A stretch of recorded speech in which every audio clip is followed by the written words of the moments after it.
Hey, my name's Rich. I am an implementation manager with Mixpanel. Traditionally, I work with clients to make sure that the data they're bringing into Mixpanel adheres to our best practices, that it can answer the questions they want to ask of their data, and that it's in a format that Mixpanel can best understand. I typically work with clients to get their data set up and put into a pretty pristine place. However, a lot of clients kind of do their own implementations or expand on the implementation once we've kind of come in and done the initial setup. And sometimes things go wrong in that case. So what we want to talk about today is making sure that after you have an implementation set up, that it stays clean, that you have a process in place for making sure that the data stays usable and documented. So with that, let me throw my screen up. Nope, wrong button. Cool. Can you see my screen? Yep. Cool. So we call this entire practice of keeping your implementation clean data governance, basically making sure that everything stays the way that you expect it to stay in a good working order. Why is it important? Like I just said, Mixpanel is only as useful as the data that's put into it. So if your Mixpanel implementation gets kind of convoluted with useless data or data that is hard to understand or is divergent in some weird ways, then getting answers out of Mixpanel is going to be much more difficult. So what we talk about when we talk about data governance is instituting processes to make sure that the data that's in Mixpanel stays clean, that only good data gets brought into Mixpanel, that the data in Mixpanel is documented so that everybody knows exactly what is going on in Mixpanel and what each event stands for. So here are some of the most common issues that I see day to day. The first is users having inconsistent naming conventions. Usually this is when events or properties are repeated. Usually this happens because of casing issues, sometimes just misspellings, etc. But typically this is because QA wasn't done particularly well and it just wasn't caught. So for example, you may have a capital L login on all your Android logins and a lowercase l login on all of your iOS logins. And Mixpanel is case sensitive. So Mixpanel is going to treat those two things differently. And then all of a sudden you log in and you say, I want to analyze logins, and you have two different logins to analyze. And it kind of makes everybody question the data, and it makes people lose trust in the data, and the underlying data is perfectly fine. It's just that there was a small dev error that wasn't caught. The next most common issue is data that's definitionless. So what we mean by that is that somebody came up with what data is going to be tracked and just put it straight in the code. And they didn't document what everything's tracking. So what I see very frequently with some of my clients is that somebody did a Mixpanel implementation 2, 3, 4 years ago. They had it all in their head and they knew what everything was, and then they left the company. And that person left the company, and now nobody knows what any of the data is. So they say, I want to query, how many users bought a widget, and they don't know how to actually run that query in Mixpanel because they don't know what any of the events are. This is a pretty easy fix. Just when you create new events, new properties, just record the definitions. We have a space for it in Lexicon that we'll talk about a little bit later. But it's a pretty easy thing to do. Documentation isn't the most fun thing, but this way, if somebody leaves, you won't be kind of at a point where your entire implementation is unusable. And then the last thing that we'll talk about right now is tracking at the wrong depth. This is more of an implementation and kind of a fundamental misunderstanding of Mixpanel. Mixpanel has these idea of events and properties. Events are things that users do, and properties are things that tell us more about the event. And I'll see some of my clients who had implementations before kind of track things either too deep or too broadly. So for example, if we wanted to track somebody scheduling an appointment to come into an office, something too deep would be like having separate events for schedule appointment Mondays, schedule appointment Tuesday, schedule appointment Wednesday, and so on. If I just wanted to know how many appointments were scheduled, I now have to put 7 different events together and do the math on all 7 of them, which isn't a super great experience in Mixpanel. The kind of exact opposite side of that are having events that are too broad. So for example, naming your event just click, and then you have properties for what button was clicked, what page that button was on, what action that was going to trigger, etc.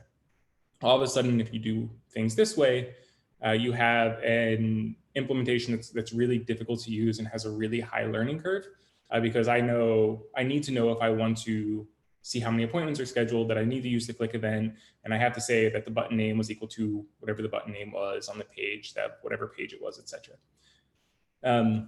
The right depth here would be just a schedule appointment event, and then having properties for what day of the week it was, what time of day, etc. So if I wanted to know how many appointments were scheduled, I can go in, look at how many appointments are scheduled, and if I wanted to see how they broke out by day of the week, we can use properties to do that breakdown in Mixpanel. So now that we know kind of what the common issues are, let's talk through how do we keep an implementation clean or clean up an implementation. The most important way, or the most important thing to do is designate a data governance owner. So somebody should be in charge of your data.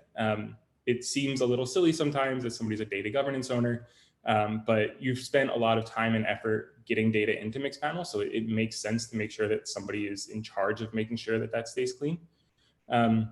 Depending on the size and structure of your org, this can either be one person or a group of people.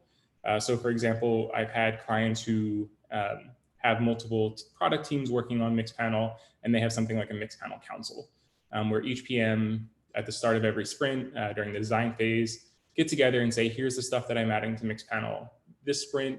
And somebody will say, oh, I just added something very similar last week and we called it this. And then those two PMs can get together and say, make sure that their events align, essentially. If your org doesn't need a kind of group approach to this, then just one person can be the data governance owner. And it's their job to make sure that the data that comes into Mixpanel kind of meets best practices, adheres to the current standards that your team's implemented and so on. So for example, if your team has implemented everything in title case, then making sure that the new events that get defined are also in title case to avoid those casing issues we talked about. The second piece of this that kind of becomes a loop is that new events and properties are going to come up as your product expands, as you have additional questions about your data and so on. Just new data is going to need to be added to Mixpanel. The data governance owner can work with the right teams, either the product owners or the marketing team or whoever wants to add the data, to make sure that the events that are being tracked adhere to those best practices that we talked about, that the events are at the right depth, that they're following the existing standards and so on. Once that's been done, the data governance owner basically signs off. And the idea is that the data governance owner has to sign off before any data gets released into the wild. And once the data governance owner signs off, the team is then free to implement and push data to production.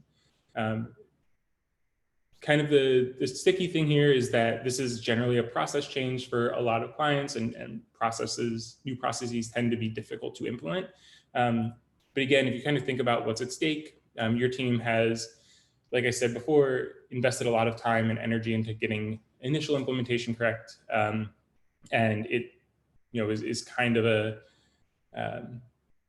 bad investment if you just let that data become fairly useless because it was too much work to make sure that the new data coming in adhered to those same standards. Hey, Rich, I have a question on designating the owner. With a lot of the customers that you've seen, who typically is kind of the owner? Sorry, did you say who winds up being the owner? Yeah, who typically is the owner of data governance? So it depends on how the org is set up. Generally, it winds up being a product manager. So usually what we see is one or two project managers have taken a keen interest in Mixpanel, and they wind up being the data governance owner. With some larger companies, there's a data team who's responsible for making sure that each product team has the analytics that they want. So then it would be somebody from that team. Those are typically the two that I see. Well, thank you. So with all of that, let's talk through some additional best practices. Like we said before, everything in Mixpanel is either an event or a property. It's important to make sure that those are defined at the right depth. You should be tracking events at a level that makes sense, that each event kind of correlates to its own unique user action. So like the second bullet says, the name should be concise but informative and consistent but not duplicative. So like our scheduling example, schedule appointment is its own unique action. It shouldn't be mixed with other actions under the umbrella of a click event.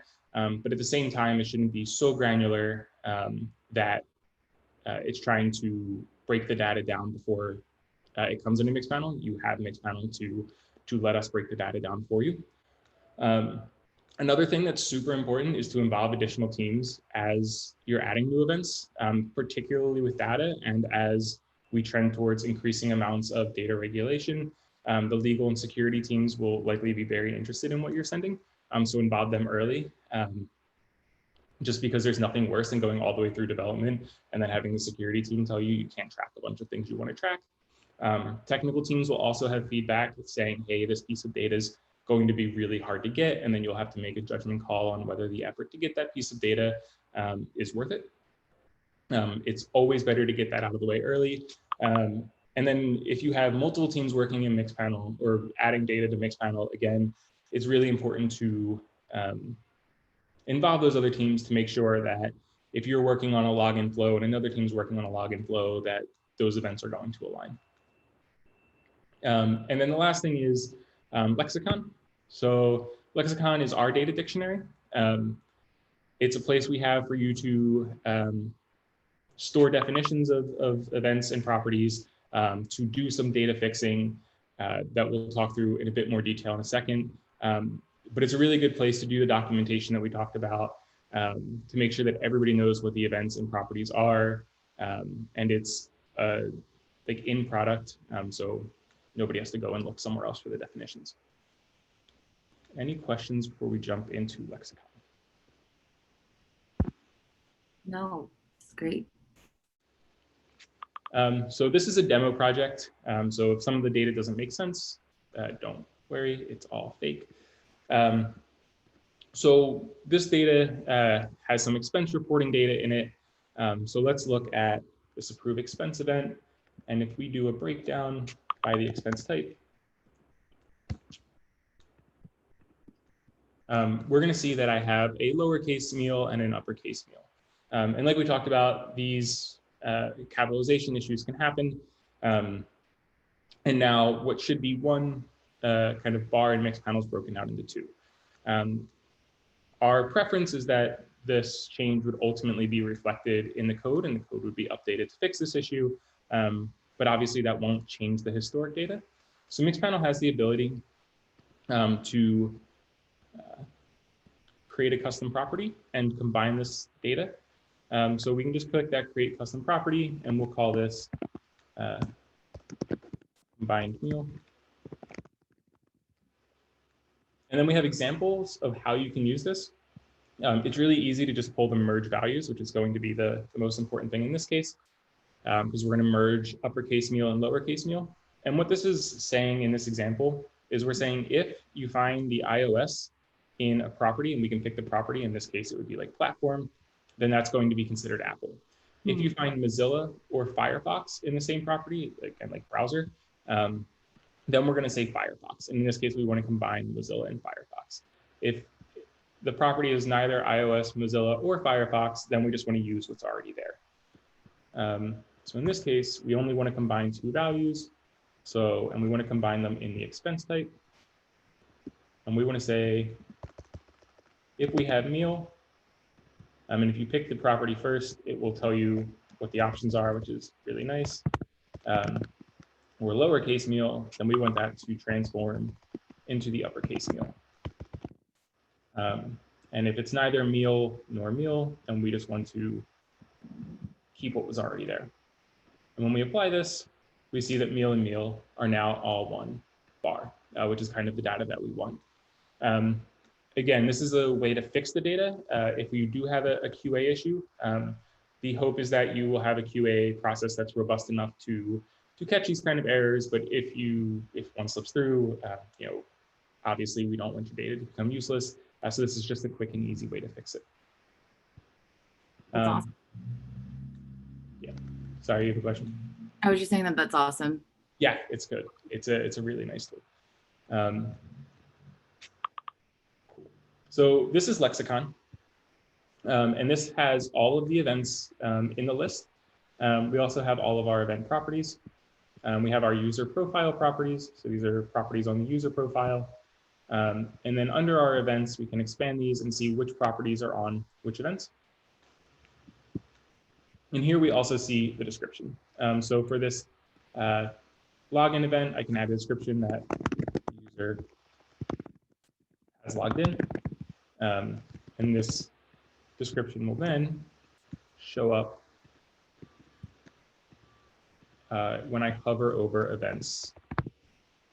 So here we see when I hover over the event, there's a quick description here, and I can edit it here if I want to as well, so that anybody who's new to Mixpanel, the hope is that they can come in, and provided that they know, kind of how the business and product works, they can start building queries and kind of know what data is being collected right away.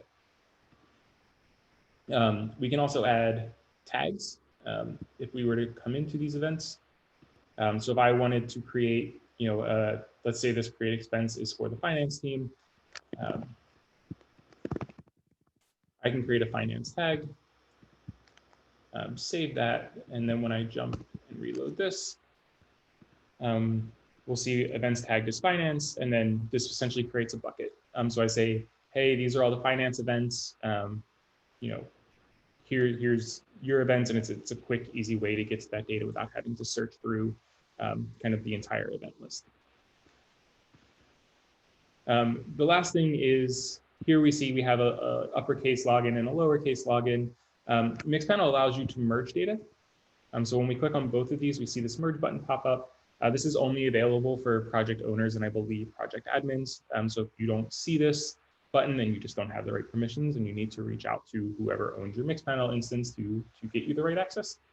But once we click merge, we kind of see, hey, here's the volume for each, and which one do you want to essentially keep? And when we say keep here, it's which one is going to stay in the UI. So what this is going to do is take both lowercase login and uppercase login and basically treat them as the same and only keep uppercase login in the UI, since all of our other events are capitalized. So here we see events have been successfully merged. And here, when I reload this, when I search, we still see both, but this should just be all of the logins. I'm going to reload again just to make sure. Sometimes it takes a minute to take effect. Yeah, now we only see one login here. The lowercase login is gone because we've merged everything into the uppercase login. Again, this is a nice, easy way to fix your data. It's also good to know that this can be undone at any time. You can just unmerge them. So if you wanted to keep them separate for some reason, you have that ability to retroactively change it. An important thing to know is when you create a custom property like we did earlier for the meal property, or you merge things in Lexicon, like we did with login, the underlying data doesn't change. It's only a UI fix. So if you were to ever export the data, you would still see 2 different meals and 2 different logins. Does that make sense? Mm-hmm. Cool. So kind of the big takeaways here, designate somebody in your organization to become a data governance owner to make sure that the data stays clean, that it's documented, so that everybody knows what data you're working with. Upload those to Mixpanel. We're releasing, if we haven't already, a Lexicon API so that you can just upload or push definitions directly into Lexicon so you don't have to manually type them. If you do have data quality issues, there are some fixes we can do in Mixpanel through merging of properties or writing custom properties or merging events. One other quick thing I'll show you is the ability to create a custom event. So down here at the bottom, you can create a custom event. We'll call this login iOS. So if I wanted to break out iOS logins as their own event, I can create a login where the platform's equal to iOS, and then this will only capture iOS logins. So if, for example, for some reason you had 2 logins under the same event that shouldn't be merged, this is a way to break them out. So here, when I look at login by iOS and the original login event, oh, it looks like the capital login is only iOS anyway, so it's a bad example. But it would only pull the original iOS events. Got it. Any questions on any of that? No, I guess typically for implementation or just getting started, how long would that typically take for a customer? Yeah, so it kind of depends on how you define events. Are you talking about actual dev work or the design process? The dev work. So we typically say it takes about 30 minutes per event per platform. And that is a very, very back of the napkin kind of rough estimate. But that 30 minutes would include actually getting the code into your code base and then doing some unit testing to make sure that the data is coming through correctly. We do have ways to QA data in Mixpanel. I don't know that anything's going to show because this is a dummy data set. No. But if you were to have a test user, that's not what I want. And let's say that Fred Graham is our test user, then I can come in here and see all of his events that he's done. So if I had this reporting help event I just coded, I can come in here and make sure that the event, the properties that I've added are on here correctly, that this create expense account is correct, and this is practice org is correct, and so on. This is part of that testing that should be done when new code's implemented and would be included in that 30-minute estimate. Cool. That estimate can obviously vary if the code base is particularly complex or the events have a lot of properties. Thank you. Yep. Any other questions? No, thank you. This is super helpful. Yeah, cool. Then with that, we'll end the session. Awesome.